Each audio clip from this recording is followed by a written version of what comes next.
Another week, another movie. You're not Hello. talking to me tonight. Oh, great. I just lost the ability to hear you. Oh, goodness. That's what I did. Can Now I you can't hear now? anything. You can't hear anything. The audio just disappeared. Let's try to fix this live on the show. Okay. Can you hear me? Yes, I can hear you. You can hear me. Well, that's nice. Yeah, Let's so see. I'm If nodding. I hit that. Can you go hear to me audio. now? Yeah. Oh, no, that's all supposed to be working. Should I make noises? Yeah. Let's see if I do this. This is fun. I'm glad we're doing this now. Right here. Wow. Why don't you entertain people while I attempt to fix this? Well, I would, but you keep Literally talking. just heard you and it went off. Okay. Great. Why don't you go away? Great. Why don't you let's see if this works. Oh. Go away. And now I'm going to see if these speakers work. And if they don't, we're in a lot of trouble. Because we were going to talk about a movie, but we're not doing that. No, but I would try to entertain. Good Lord. He's just babbling. He's babbling now, and I can't say anything entertaining because he keeps talking about how he can't hear me. No, it's complete. I wonder that's what's wonderful. going on. This is a bit of a system failure we're having over here.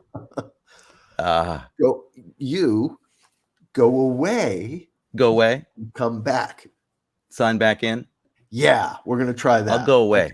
I did some sign language. I'm gonna go away now. On the listening on the podcast, I did some sign language telling Anthony to go away and come back, sign out and sign back in, and let's see if that solves his little technical problem. We were talking in the pre-show just fine, or not talking. We were mumbling at each other because we get together before the show to make sure everything's working right, but then we don't talk. It's a very odd time because we want to have all our talking be about the show. And yes, maybe Susie suggested going away. There she is saying maybe go away. And yeah, he did. He went away, but now he's not coming back. So he's leaving. Oh, he's coming back. I'm adding him to the stream. And can you hear me? Can you hear me? Yeah. Oh, life is wonderful. I am so sorry. It's been like this all week. It happens to be Mercury retrograde right now. I don't know if anybody is interested in that kind of thing, but if you work in computers or editing, or it just never doesn't happen. It never doesn't happen. It never doesn't. Or it always happens. Either one. I think it more to say it never doesn't happen. It never doesn't happen. Okay. I'll go with that. It's been nonstop technical problems for a few days. Apologies. It's okay. I had a technical problem yesterday. I got notified by my bank that apparently I had tried to buy about $500 worth of donuts in the state of Virginia. And they thought that was odd. Mm-hmm. Well, if they knew you, they knew it wouldn't be that odd. Not that odd. So they stopped the transactions, but then they had to cancel my card and issue me a new one. So I'm on the corner with a tin cup now, trying to get money to eat through because I can't access my. No, that's not true. You can go to the bank and get money, if you can prove who you are. But you're probably persona non grata getting donuts for a while. I would lay low. I'm not getting any donuts for a while. But speaking of food, donuts are a kind of food. Segue into something. I've just moved into this new apartment, and I haven't done a major shop yet, right? So I don't have an unbelievably stocked pantry, right? And I was trying to. I was hungry the other night. I wanted to go out. I mean, I wanted to make myself something to eat. I didn't want to go out, and I was sort of looking around at what was in the dribs and drabs and flotsam and jetsam that are in the cupboards. Mm-hmm. And I had an idea of making something, and then I got scared, so I didn't make it. But I had some, I had some ramen. Okay. right? And some pretty good ramen from a sort of a higher end Japanese store that had some pretty good instant ramen, not the 32 cents for 40 packets ramen. Right. I thought I wanted to add something to make it a little more interesting. And there was a can of smoked mussels. And I looked at on recipes and I said, well, there are seafood ramen. There's ramen with shrimp and all kinds of stuff in it. And I thought, I wonder, and then I chickened out. I got scared. Mm. But then I thought I'd run it by you. What would you think of making the ramen and adding the can of smoked mussels to it? I mean, mussels are seafood like shrimp you get in ramen. They have udon and stuff with all seafood in it, right? I think you should give it a try. And the smoked part would be a little extra umami in there. I mean, it won't kill me, right? It might. Smoked mussels, if they go bad, would kill you pretty quickly. These are new smoked mussels. A new can of smoked mussels. So you're probably okay. You're probably okay. Do My you think that might concern be good? is that they will disintegrate into the soup, which might not be bad, but they probably wouldn't in a hot bowl of ramen. I bet you the smoked oysters they're more spreadable almost. Like Right. they're not, they don't really hold up to a lot of. They're not going to be like a fresh oyster in an oyster stew at the oyster bar that you and I used to get. They will already have given up their life. They're not still alive when they get smoked? I don't know, but they're not by the time that process is done. They're interesting bit of information though. When you eat fresh oysters, they are still alive when you eat them. Did you know that? Yeah. I didn't know that for a long time, and when I found it out, it gave me pause for a few seconds, and then I decided and then you moved on. Yeah. Then you moved right on. Moved right on. I have a problem. No, I don't. I can't. I can totally do it. That's what it was like. Yeah. That's what it was like. It's it's a bit alarming, I guess. I mean, I don't like that scene in Old Boy where he eats the live octopus. I can't take that. And I kind of think there might be a difference there in terms of consciousness level, but it's still kind of creepy. I'm going to go out on a limb and say there is a different level of consciousness between an oyster and an octopus. I think an oyster is closer to a broccoli floret. Well, what you think as a biologist is of crucial import to this to this situation. Yeah. Like people are saying now about the vaccine. I want to do my own research. Yeah, I'm going to do my own research. Yeah, mm-hmm. Yeah. So, here's Bet Bowles is chiming in and saying, now that the Arkins don't talk about food anymore, this makes me think there needs to be an episode of a Food Network show. Well, it could be. I would do a Food Network show in a New York Minute. That would be a fun show to do. And I think a New York Minute is about as long as anybody would watch a food show that I did. These days, a New York Minute stretches on for hours. Yes, that's true. They're very long. But that's a good idea, Bet. I think we should consider pitching this to the Food Network shows and bringing back some food into the show. I like the fact. I mean, we used to talk about food on the show, and then it used to be called the Arkin Brothers Talk About Food and Movies. Mm-hmm. But we saw a steep decline in audience interest whenever we talked about food. But maybe that's because we were on the wrong network. Maybe it's because we don't know enough about food to really talk about it. That's true.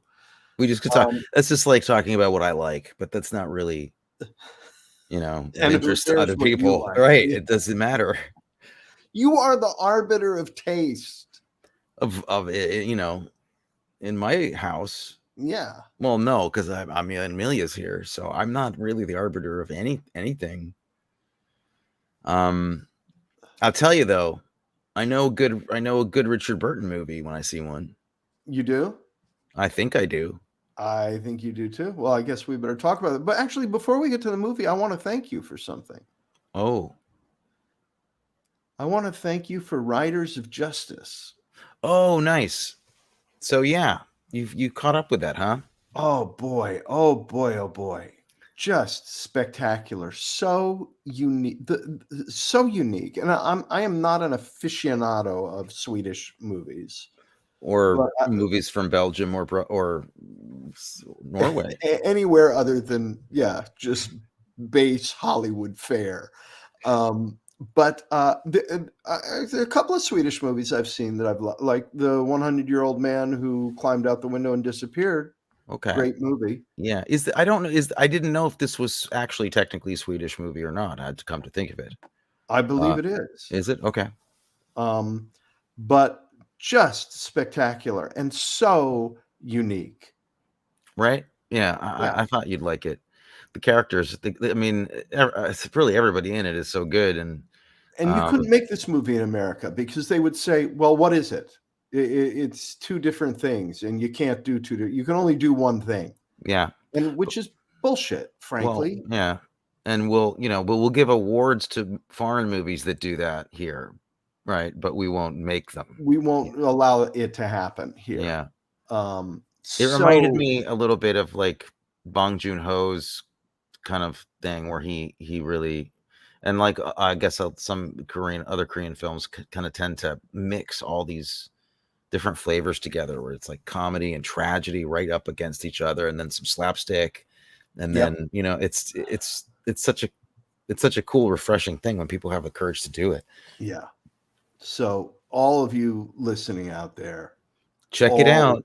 All 7.5 of you. That being said, for anybody who is planning to check it out, it's a pretty spicy movie. There's a lot of triggering things in it. I think everybody should be a little prepared that if they're easily triggered by, issues of mental health or certain or abuse, tread with care because there's some heavy stuff in it. But it's triggers. If you're triggered by triggers, because there are a lot of triggers in the movie that get pulled and people get shot a lot. It's very violent, and also very funny and very disturbing and very heartwarming, and a lot of weird combinations. So but if you are a Mads Mikkelsen fan, this is one of the more interesting movies he's done in a bit. I'm Mads about the boy. Me too. There you go. Mm-hmm. I did it. Well, that's been the Arkin brothers talk about Mads Mikkelsen. And now we're moving on to The Spy Who Came Down with a Cold. No, sorry, that was a different movie. Apropos, though, he looked like he had a cold through the entire film. He did look like he had a cold. Okay, so you want to set up what it is? Because you're a spy master. I'm a spy master? Great. Now you've outed me. Of the two of us. Okay. Yes. Did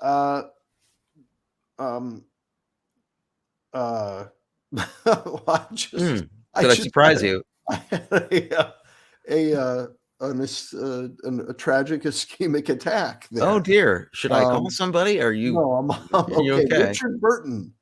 Richard Burton. Mm-hmm. Richard Burton is Alex Lemus, a head of station in West Berlin. Shortly after the wall went up, the movie takes place in 1965. John le Carré wrote it in. He was actually stationed in Berlin when the wall was going up, and that's when he wrote this movie, or he wrote the book upon which the movie is based. And the movie rights sold before the book was even published. The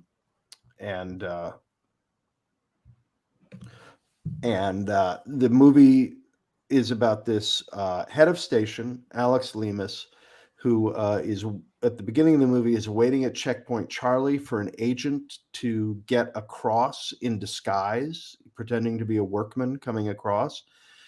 The agent doesn't make it. He's shot right as he's crossing through no man's land at Checkpoint Charlie.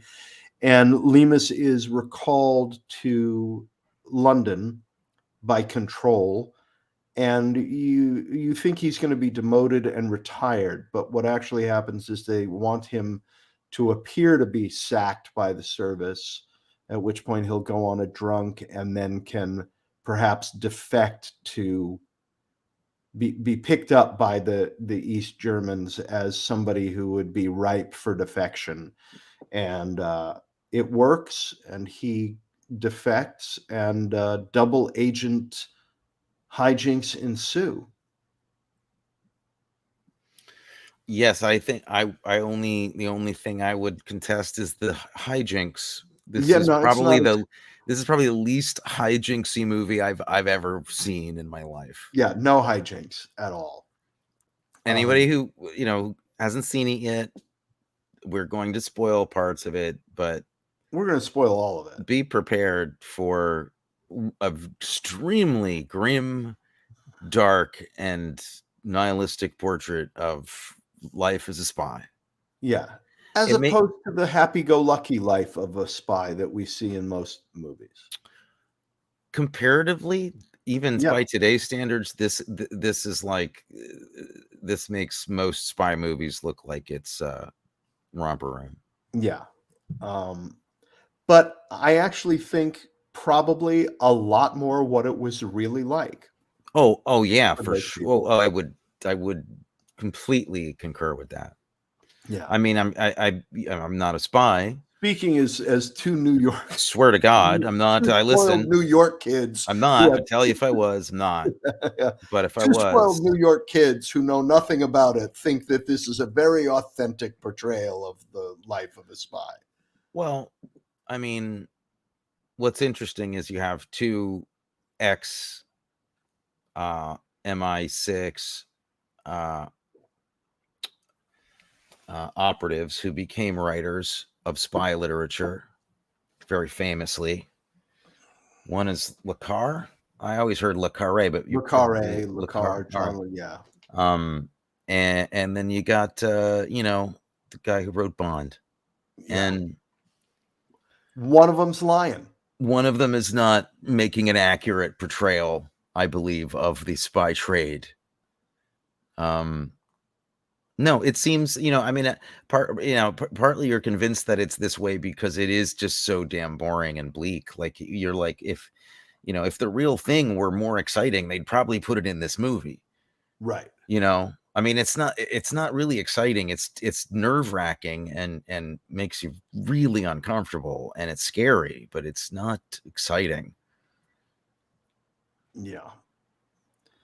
Had you seen it before? I had not seen it before. Oh. And it's one of the John le Carré books that I haven't read also. I've read almost all of his stuff. Yeah. Was this his first novel? No, he had two before that were not strictly spy novels, though. One is called A Murder of Quality, and I forget what... He wrote Willy Wonka and the Chocolate Factory, right? Yes. Yeah. Sorry, different genre. James and the Giant Peach, and the big friendly giant. Yeah. I always, whenever I saw that poster, I was like, the big freaking giant? What? Oh, sorry. Yeah. Some great stuff, though. What angle do you want to go after first in this movie? What angle I want to go? I think I don't know. This is a great movie. I think the angle is this is a classic for a really good reason. I think this is an exceptionally good movie across the board. I think it's stunning to look at. Like, the photography is incredible. The black and white, the realism of this kind of black and white, grim Eastern Bloc place is just so well done. And I think there's really cool performances in it. I think centrally, Richard Burton just kills it. He kills it, and he's an actor. He's fun watching, but I never was like, oh, this guy is amazing before. And I thought this performance was completely believable as a bitter, drunken man. Yes. Yeah, he was. That's true. And apparently on set, this was not an easy shoot. That there was, I heard he and the director and Martin Ritt really fought a lot that they fought a lot, that there was Liz a lot of Taylor hanging around on the set Liz all the Taylor time. hanging around. There was a lot of drunken fighting going on. He and Claire Bloom had been an item back in the 50s. She apparently was a complete lady about everything and basically retired to her trailer and stayed out of it. Kept but herself not only above the were they fray. together, but they worked together as well, Yes. famously in this. What was it? Angry Young Man play. Not This Sporting Life. Help me, Rhonda. Look Back in Anger? No. Look How Angry I Am. I think that was what it was called. Look at what an angry young man I am. Yeah. Look how white and angry I am. Something by John Osborne. I don't know. Something like that. Yeah. But anyway, they'd done this other movie together and apparently had a lot of fireworks. And this didn't go so great. But Martin Ritt knew that. The director of Spy Who Came In From the Cold knew that they had this thing and did this on purpose. Yeah. Apparently, Le Carré was disappointed in the casting of Claire Bloom. At first, he thought she was a good actor, but was upset. He wanted Michelle Pfeiffer. Mm. Is what it was. Well, but who did he want to cast in the film? I'm not sure. Okay. So you're saying it wasn't Michelle Pfeiffer? You're throwing down. Fairly certain it wasn't. Okay. I do remember actually reading that he was upset that the studio didn't hire a Jewish actress to play that part because the part was the character was a Jewish woman. Yep. And Le Carré was apparently a bit upset about that. I did love the how brazen she is, and that they do inviting him over.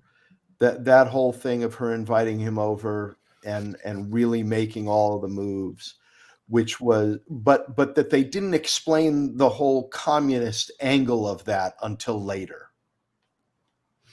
Yeah, I thought they did a great job. Okay, I have a question for you. Yeah. Because I was kind of able to follow this plot, I have to assume that this is not the most complicated. This is like easy peasy for you, right? It's a little, maybe not quite enough going on for you, but for me, I was just barely able to keep up with it, which I thought was like, I was proud of myself, but then I instantly went, but it can't be that complicated because I'm kind of understanding it. Yeah, okay. Would you have questions? You want to know what happened? Like what happened? Or what happened? No, I think I was I figured it. I was able to figure out what I didn't know by reading some literature last night after the movie. They used him. Yeah, no, I got it. I saw it, but like my point is, were you pleased by the espionage level in this story? Absolutely. Okay. Absolutely. Because I did not see it coming until it happened. And then as it was happening, I went, oh God, Munt really is their man. And this whole thing has been done to give him his bona fides. And they're using. Did you? I don't know if you can say that on YouTube, Frank. Actually, just want to. Bona fides. Okay. It's bona fides. Yeah. One of those words that nobody knows how to pronounce correctly, and everybody pronounces it differently, and you just have to pretend, no, this is how you pronounce it. Well, you should see how John le Carré pronounces it. Yes. Yeah. It's double cross on double cross on double cross and masterfully handled. Right.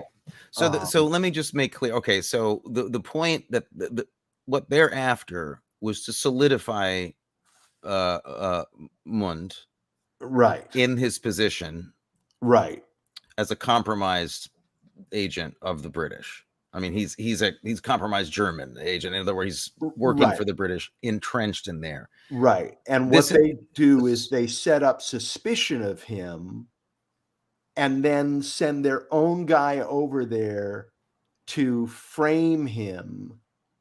And unbeknownst to their own guy, they betray their own guy, Lemus, so that Lemus's attempt so that the whole attempt to expose Munt as a British agent goes horribly awry, and the Germans think, oh my God, he really isn't a British agent. He is a loyal German. And many innocent people go to their deaths in order to solidify the reputation of this double agent. I had a question about it. I guess, do you feel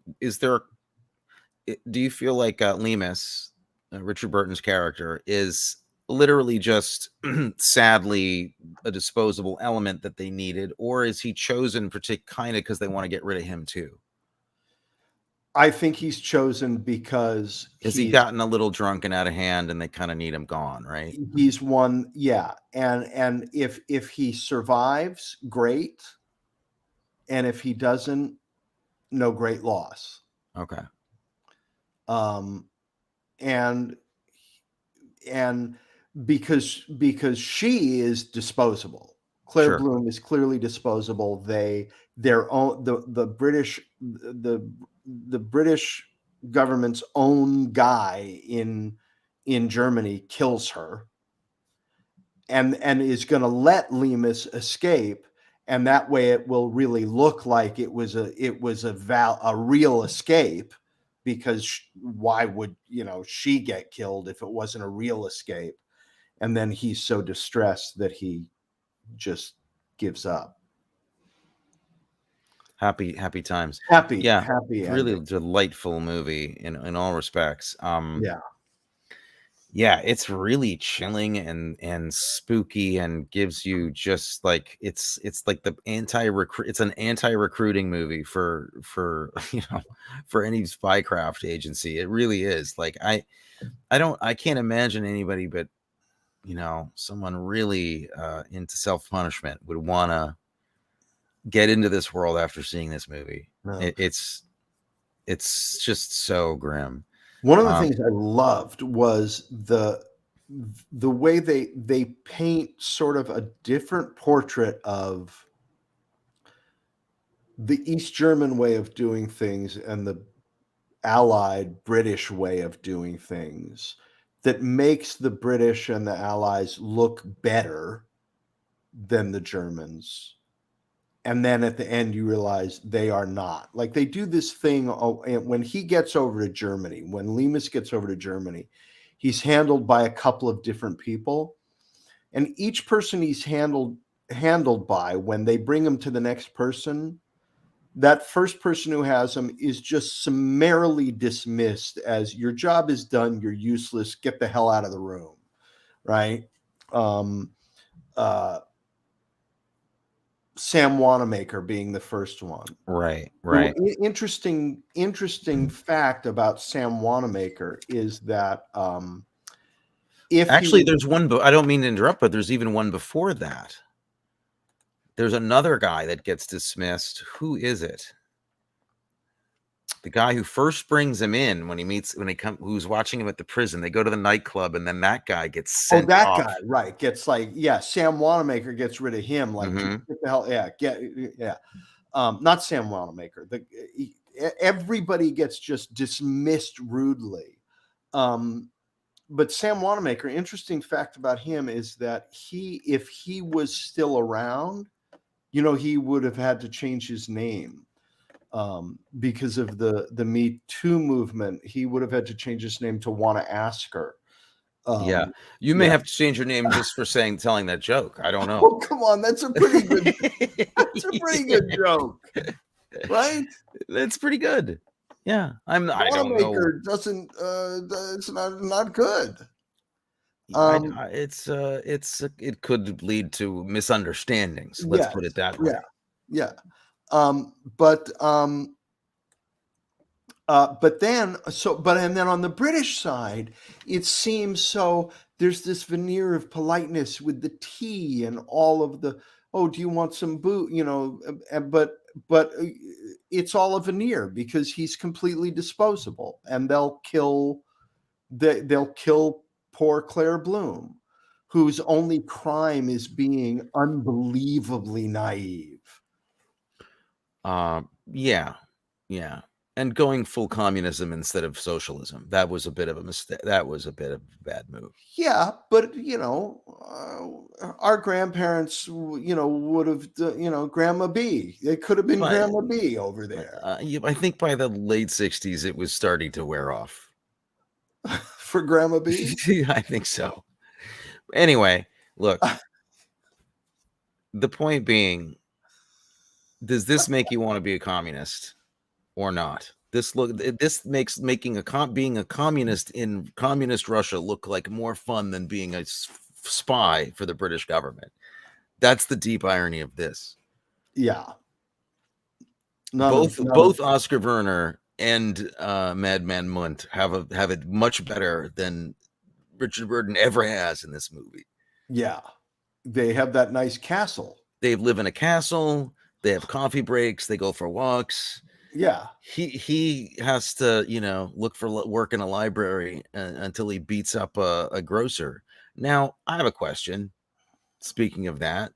Yeah. Great scene. I love the interaction between him and the grocer. He keeps on going in drunk and asking for, putting on his tab. And so the thing that puts him in jail for a couple of days, or a week or however long he's in there, is punching this guy in the face. Right. He punches this guy out.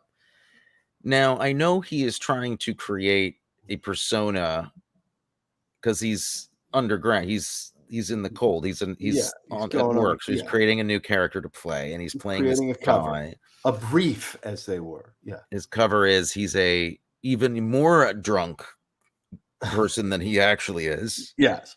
Who's down on his luck, war veteran, bitter guy who can't get any work, and basically would live in a flop house if he didn't have go to get a job at a library. Right. Now, what are we to understand that what's the going to jail have to do with anything? Does he do that because he's crazy, or because that's somehow that going to jail would get him noticed or somehow fingered by the communists? I think the implication is that he lost his shit and beat the crap out of the guy, and I don't think he would because Control says to him, "Wow, brilliant touch, beating the crap out of the guy."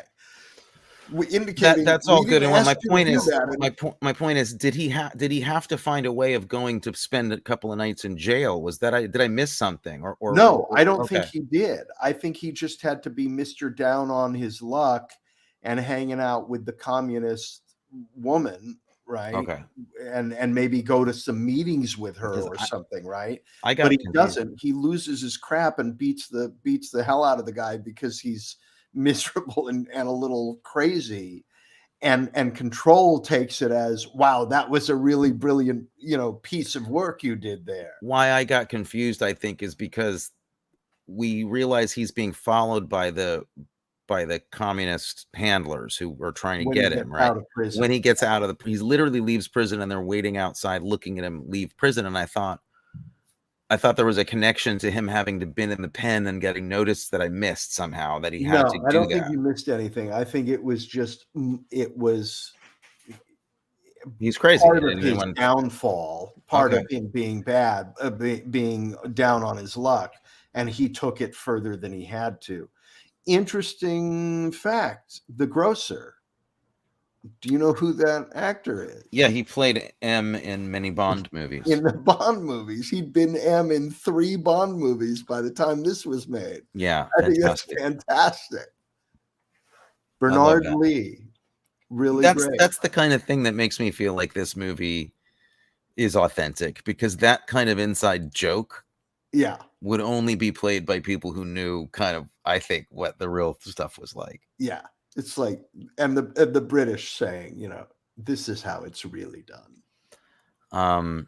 Do you have a favorite part of the movie, or a favorite element, or a favorite thing that happens? Or there are a couple of things. The detail when he first comes to Control, when he's first recalled from the scene of him and Control, is a masterclass in my mind of a lot of different elements of filmmaking. In terms of the writing, the detail of the tea not being hot enough, and the way that is handled, that the new secretary doesn't make the tea hot enough, and the way Control deals with the pot. And interesting that he doesn't tell her that she made a mistake. No, he files that information away. The moments where Control is standing and Lemus is sitting, the power, the way the power relationship is shown cinematically. They cross the 180 in a really interesting way in it. They don't break the 180, but they cross it in a shot to change the power relationship between the two men during the conversation. I just think I could watch that scene 100 times.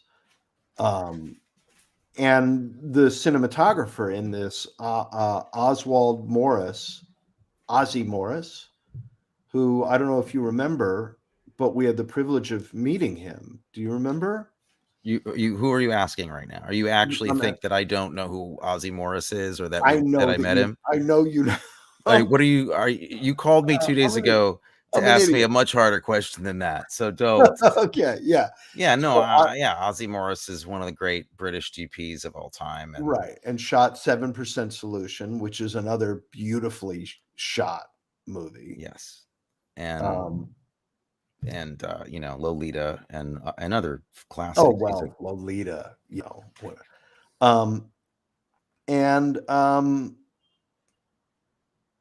so that's one of my. I also love how they cut to right after the scene where he's given his new assignment by Control. They cut to another scene with him, and the only way they tell us that any time has passed is the growth of his beard. And I love that. I love that they don't give us any what Dad calls shoe leather, right? They don't stick any establishing shots in there to tell us that time has passed, other than the fact that he now has like 4 days growth of beard. Mm-hmm. So we have to be intelligent, yeah, movie watchers. And then a very silly thing that I loved, and I'm embarrassed to say it, but in the grocery store, in Bernard Lee's shop, the fact that we see the All Brand, the Vim, the Sugar Smacks, the Mazzola, the Cross and Blackwell pickles, we see all of that.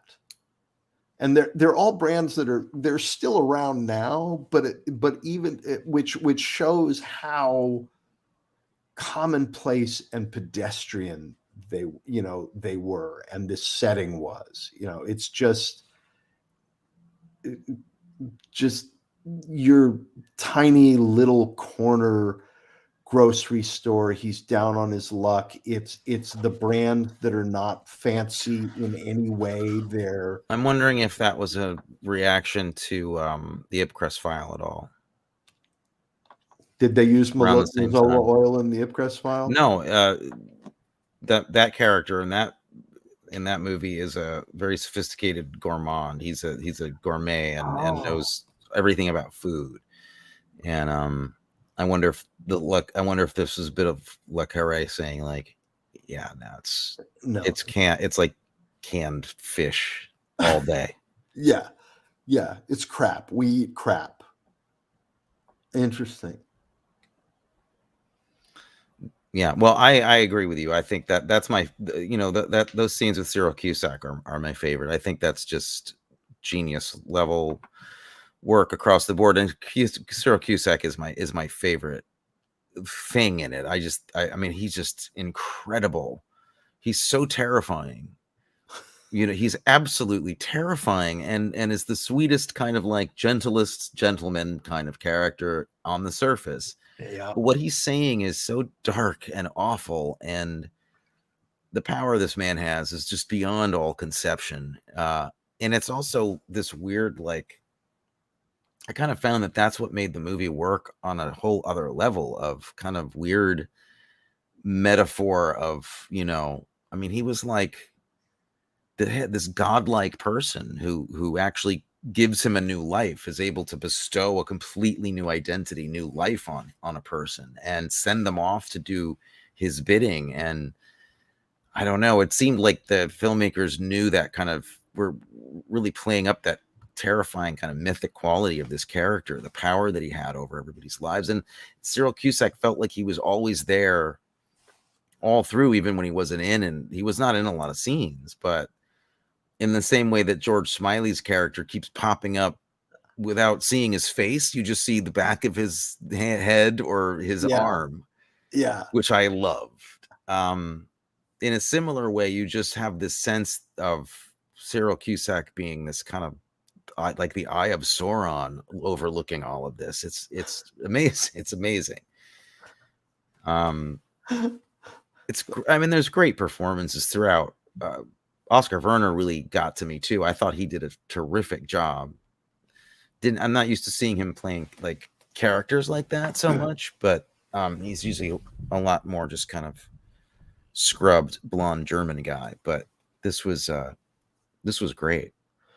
There were things I didn't know how they did too. There were shots on the street in London that didn't look like they were that didn't look like they were controlled. They were long shots. They probably weren't.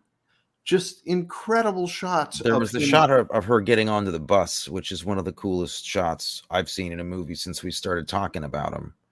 It's a 360 shot that follows her walking down the street. It's in the bus, but you don't know it at first, and then that does a 360. It follows her in the bus, and then you see. It's just crazy what they do. And then the bus pulls away, and you see the fella who was following. Yeah, her. It's an amazing shot.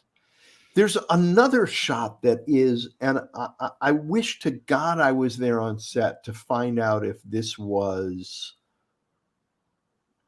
designed or just something that happened. There's a scene, the scene between Lemus and Claire Bloom right before they kiss for the first time, and she's wearing a necklace. Yeah, I noticed this. The matching and the necklace gets sort of hung up to one side of one of her, like it's hung up to the side of one of her breasts, like it's knocked to the side, and it reminded me of the scene that everybody makes fun of in Valley of the Dolls, where Patty Duke is doing the dance with the necklace, and the necklace is going side to side, and it gets stuck at one point. So it gets stuck off to the side, and you're thinking, well, they'd probably do another take, because her necklace should be just hanging down. And then the camera dollies in a little bit, preparing for their kiss, and Richard Burton, out of frame, you don't see it, but you know what he's doing because it's just out of frame. He reaches down and moves her necklace back so it's centered, and you don't see it because it's just out of frame. But that's clearly what he's doing. Yeah, and yeah. I mean, it was so specific. I thought that it could have been that they were shooting with two cameras. I mean, it's possible that was a two camera shoot. I don't know why they'd have done it as a two camera, because it wasn't it's a big moment between them. I thought it was a dolly in. Was it a separate shot? Was it a cut between the two moments? That's what made it so cool to me, was that they cut to him adjusting it, and then they cut back to the wide, and it's in position. So just amazing. Either the move was thought of and choreographed in this incredibly specific little weird thing, or they had two cameras and it was just that take, where And such an unbelievably intimate thing to do to a woman who you haven't yet kissed. Like you would never reach out and touch a woman that way. I guess it helped to solidify. I guess it helped to solidify some kind of trust between them, or a bond, or a sense that,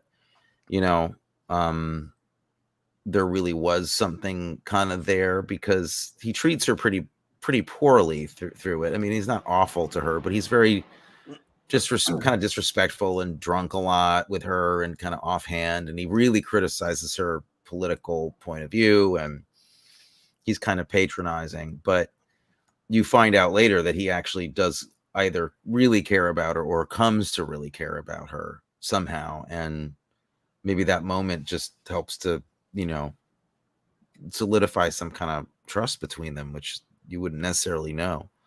Yeah. There are, other than the eyeliner, other than Richard Burton's eyeliner, is there anything else about his work that you'd like to talk about?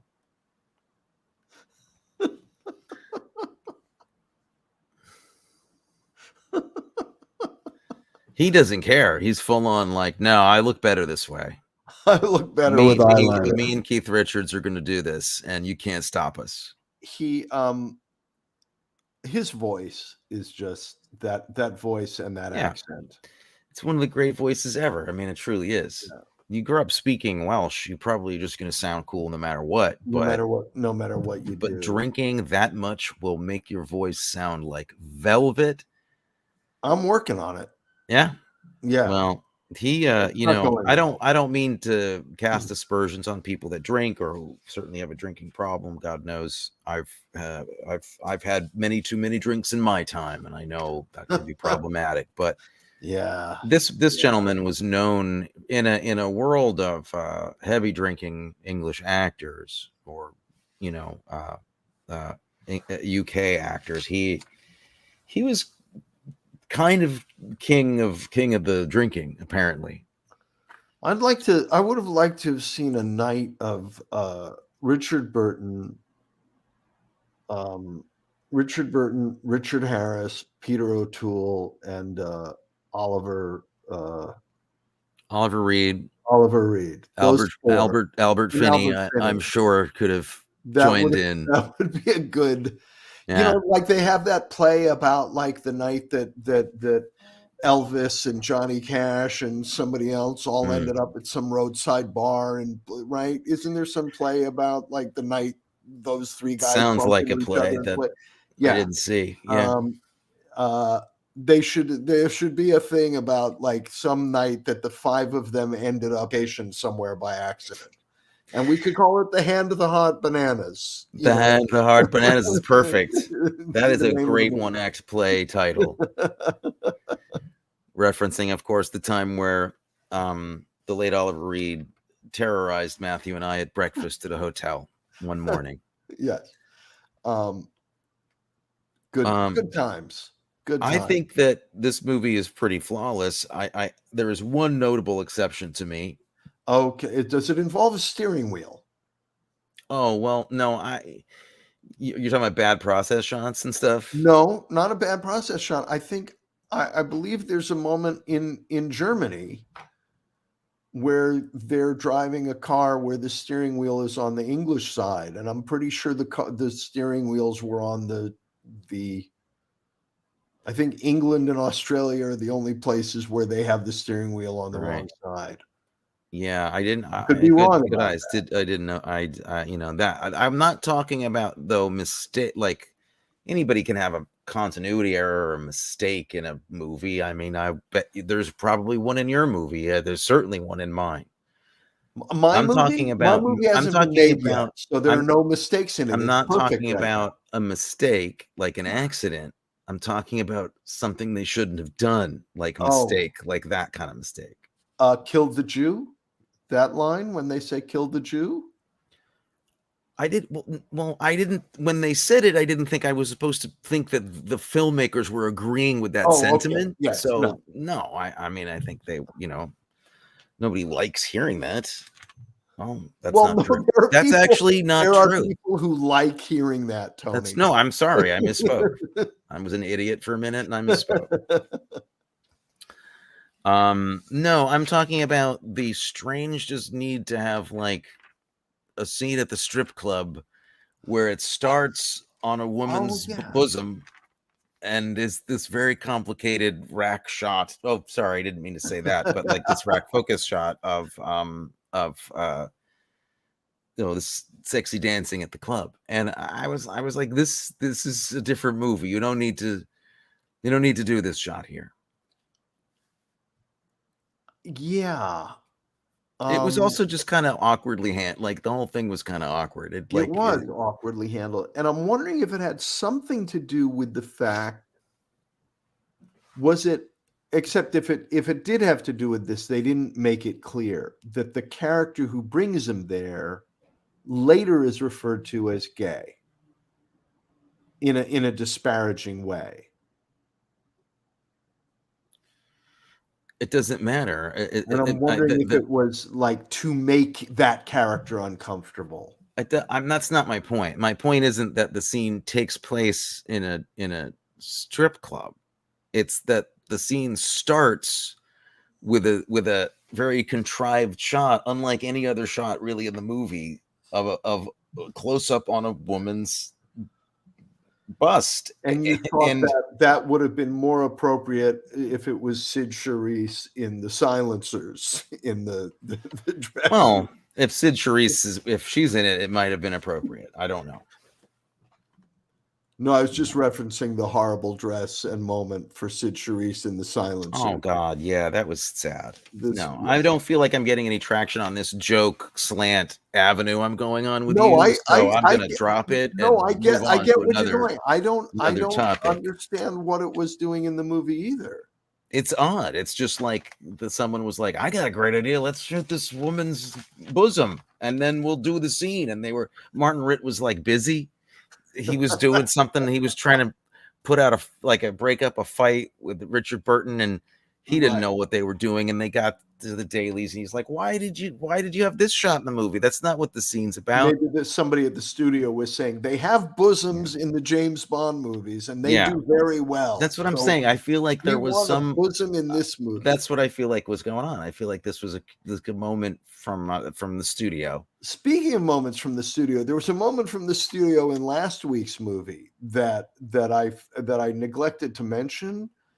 Do you remember towards the end of the Russia House where you've had that moment tonight where you're saying, did I follow the plot correctly? Yeah. Did I get do you remember the moment in the Russia House where they go back into a whole narration of, and then I realized that I had to arrange a defection, and I spoke to my friend, and they sort of re-show us all of the scenes we've already seen, but explaining what was really going on in them as if we were idiots and wouldn't have been able to follow it. I do remember. And I'm dead certain that somebody at the studio said, wait a minute, there's going to be people in the audience who don't know what's going on. So we have to see these scenes a second time with voiceover. That's true too. I think a similar decision was, look, we're about 40 minutes into this movie. We happen to know that every guy is going to be walking out. It's about seduction. Okay, very valid. Totally valid. That's a great point. Great point. And now I think I completely agree that setting it in a strip club is a perfect idea.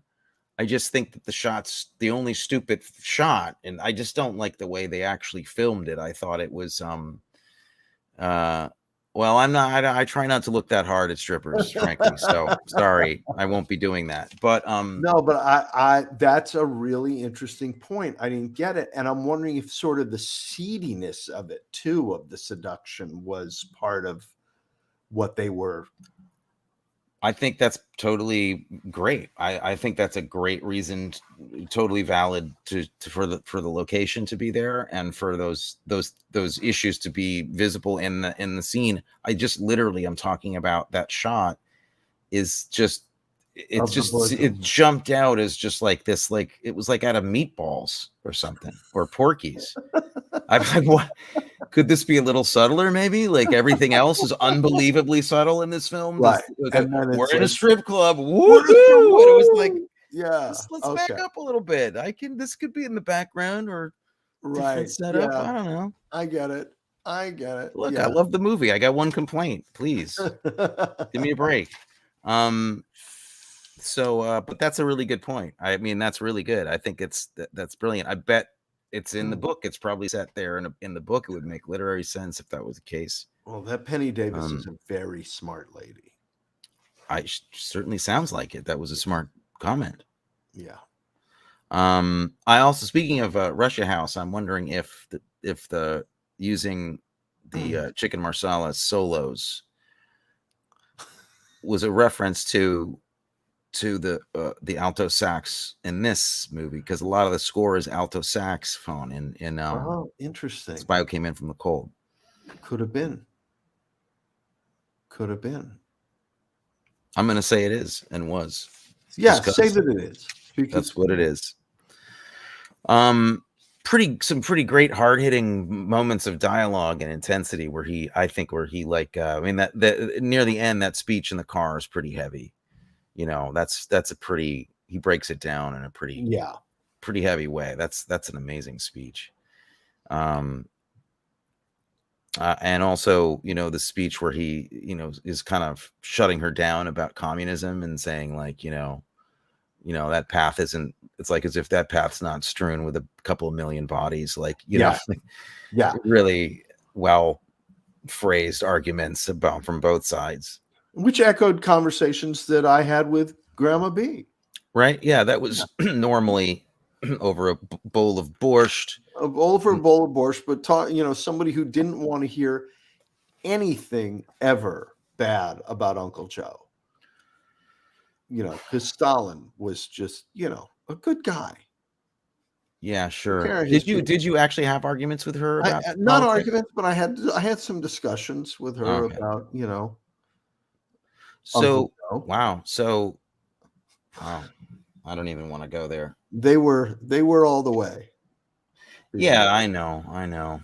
Which you know, I just you just think that people will be like, oh, now that we know, not so great. Yeah, not great. Now that we know, you know. Can we give a shout out though to somebody who I did not think was very good in this movie, and then by the end I thought he was spectacular in this movie? Peter Van Eyck, who played Munt. He was great. Yeah, first, I thought he's doing bad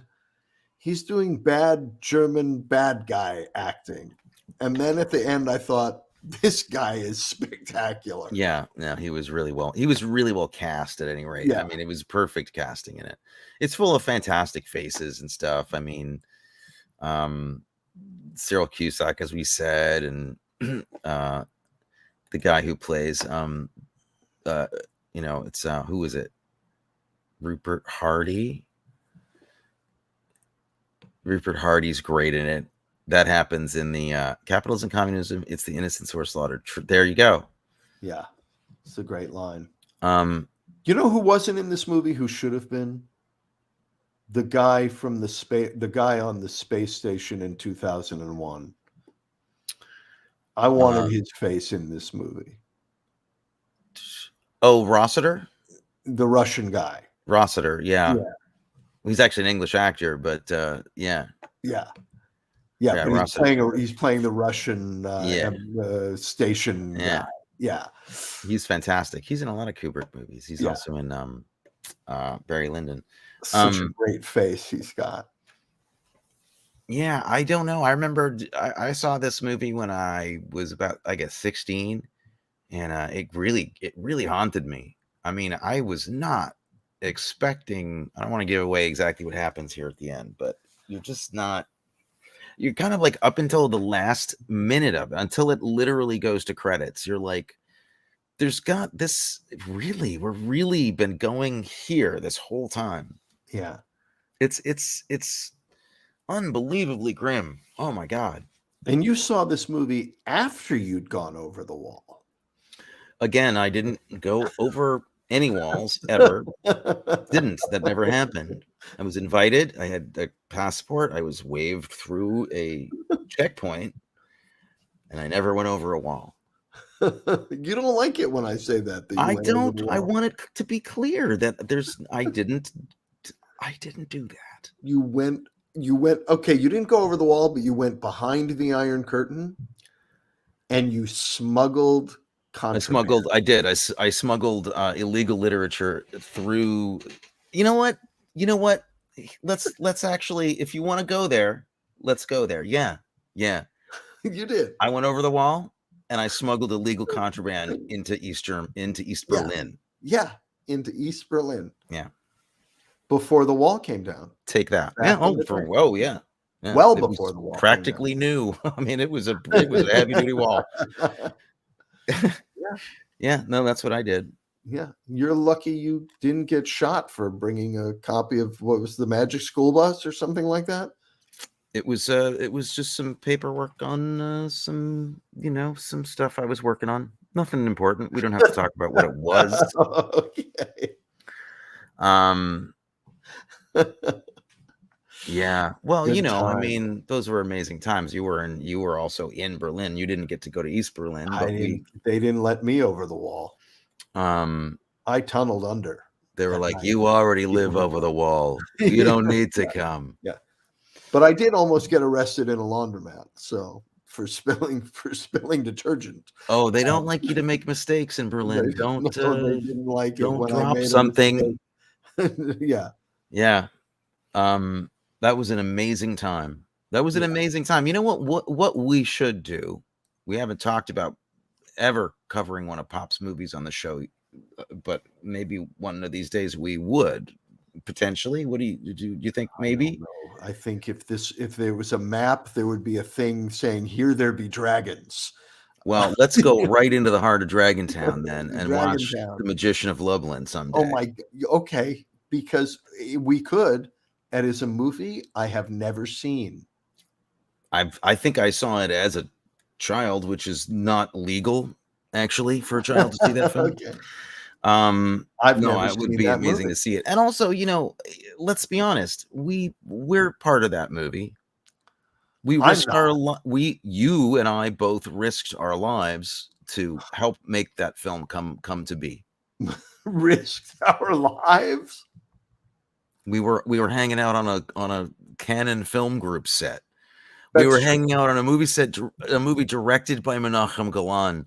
That is the most dangerous place that you could be. And I don't think it's available anywhere. I'm looking right now. It's not available. No, it's available somewhere. It's been banned. No, we can find it.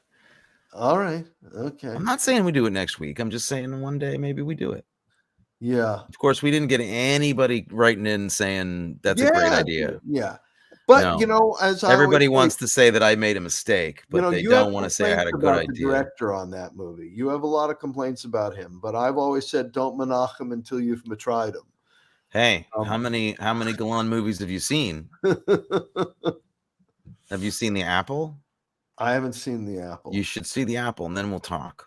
Is that his best movie? The Golan, is that the Golan Heights? I'm sorry. We don't actually get to have a conversation. I just set up your puns.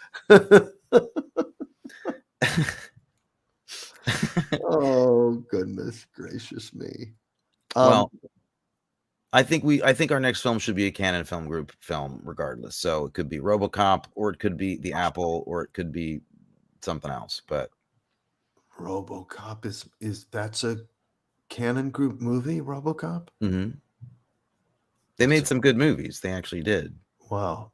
By accident. The Magician of Lublin not being one of them. Maybe it's good. Have you seen it? It's true. I haven't seen it. Maybe it's a great movie. There's a chimpanzee in it. Shelley Winters is in it, right? Shelley Winters is in it with a chimpanzee.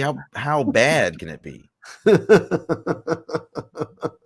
you think about it. Shelley Winters and who else is in that movie? Oh, Nurse Ratched. Lisa Whelchel is in it. Louise Fletcher. Louise Fletcher, Lisa Whelchel. The great Louise Fletcher is actually a great actor. She's in it. A chimpanzee. Chimpanzee. I'm in it. Valerie Perrine, Lou Jacobi. That's right. Lou Jacobi's in it. And I'm sure he had fun in Berlin. Yep. And Maya Danziger. And me. I'm in it. And you. Yeah. I nearly got killed making that film. Really? Yeah. I played a newsboy. And I was all dressed up like in old, Orthodox gear. I had the pass and the whole thing. And I was running around with newspapers, trying to sell newspapers. And I was almost run over by a team of horses in a carriage. Literally. Yeah. Yeah. Wow. A lot of people almost died making that movie. For real. Like, that was a dangerous place to be. Wow. And you don't want to cover that film. I will cover that movie. If we can find it, I will cover it with you. Or we could watch the 7% Solution. I'll just remember being walking around Berlin with Sheldon Patinkin, which was a pretty mind-bending experience. Leave it to our luck to get to spend months in Berlin as kids who couldn't go to a club or have any fun. Yes. I've heard since, of course, that Berlin is the coolest town that's ever existed. Well, I was 18, so I could go. I went to some of those places with Sheldon a couple of times. And that's not but that's not the way to go to them with Sheldon. With Sheldon? No. Well, at least you went. I didn't get to do any. You and Adam had all the fun on location. Let's face it. It's true. It's true. Yeah. By the time I was on location, it was all just, Paul Apprentice on the raft in Catch-22. Yeah. I don't think it would have meant a lot to you at 2 years old, however. I was on that set. Yeah. Actually. Yeah. All right. Are you amazed yet? Or has this been entrancing for everybody? I think we've done this movie. Okay. I have nothing but respect for it. I think it's great. I think it's one of the best spy movies I've ever seen. I will watch think Richard Burton again. Richard Burton is, I think if you never understood why he was a big star, watch this one. And I think this shows you how and why this is like Brando level screen work to me. Like, I just think he's amazing. It's pretty great. I loved it. And I will watch it again. And next week also, I may report on the smoked mussels in the ramen. Well, let me know if it dissipates too much in that ramen broth. If I'm not in the hospital, it went okay. So we're gonna do RoboCop. Is RoboCop available? It is at my house. Oh, you're gonna pull that one. RoboCop is, or we could see the remake of it, the one from like 2005 or something. Oh, yeah. Who was in that? I don't know. I didn't see it. RoboCop Then and Now, 2000. Yeah. No, we can't watch something that new, can we? No. Okay. Let's watch okay. Let's watch it's getting into Halloween season. Do you want to watch something Halloween themed, some horror movies this month? Let's watch some Halloween. Let's do a Halloween. We'll do a Halloween run. We'll do a Halloween. I mean, why not? It's the season. Yeah. It's the season for it. So pick a good Halloween movie. Let's watch Christine. Okay. Christine. Next week is Christine with the wonderful Jonathan Travolta. Jonathan Travolta isn't Christine. I don't know if that's true. Is he? Let's look that up. No, isn't he? Well, he's in other films, but it's Keith Gordon. You know what? I'm wrong. Yeah, you're wrong. He's not in it. But Harry Dean Stanton is. Harry Dean Stanton. So yeah, we'll have this is a John Carpenter classic. I haven't seen it in ages. Robert Prosky, the great Robert Prosky, is in it. It's supposed to be quite good. I remember liking it a lot. Robert's Blossom is in it. Okay, this is going to be good. And David Spielberg. David Spielberg. Yep. That's excellent. Okay. Christine. Yeah, Christine. Next week, Christine. Looking forward to it. All right. So thank you for joining us. Please join us next week for more amazing stuff. And thank you everybody for talking to us during the show. It's great when we get people interacting with us. It always makes me feel good, because sometimes it feels like we're just screaming like that we're alone on a satellite. We're going around Jupiter. It feels like the end, and the transmission, silent running. Yeah. Open the pod bay doors, Hal. Hal, hey, are you there, Hal? Oh boy. Yeah. All right. Good night, everybody. Good night.